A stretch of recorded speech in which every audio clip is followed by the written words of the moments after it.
नमस्कार. दिसते का JCB इथं असं खोदकाम चाललेलं आहे. पावसामध्ये कोण खोदकाम करतं? कलेक्टर साहेब तुम्ही सांगा.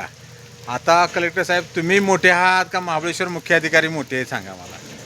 मकरंद आबासाहेब आपले आमदार साहेब नमस्ते. तुम्हाला ना कोलवलं आहे, मुख्य अधिकाऱ्यांनी कोलवलं आहे तुम्हाला.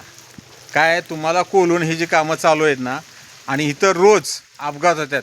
तुम्ही आता इथं थांबा, मी तर कॉन्ट्रॅक्टरला विचारलं, त्यांच्याकडे कुठलीही ऑर्डर नाही. आणि आम्ही काम त्यांना विचारलं काम काय करताय, तर त्यांनाही माहीत नाही. त्या पर्यटकांच्या गाड्या येतात, शनिवार रविवार खूप सीझन असतं, त्यात कितीतरी गाड्या खाली जातात. साहेब महाबळेश्वरवर लक्ष देणार आहे का नाही तुम्ही?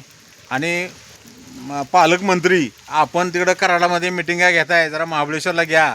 महाबळेश्वरचं सौंदर्याची वाट लावली या मुख्याधिकाऱ्यांनी.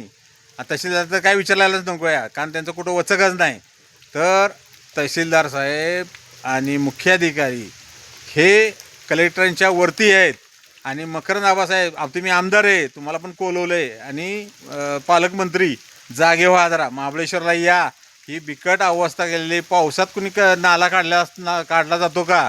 जरा बारकाईने लक्ष द्या साहेब, मेहरबानी करा. लवकरात लवकर महाबळेश्वरचा बघा येऊन.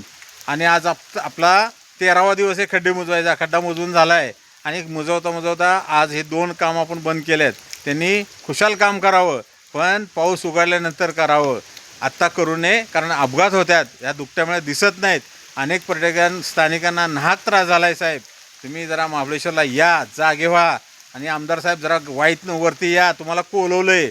आता लक्षात ठेवा, आम्ही तुम्हाला निर्भयपणे सांगतोय, जरा महाबळेश्वरवर लक्ष घाला, एवढीच विनंती करतो. जय हिंद, जय महाराष्ट्र.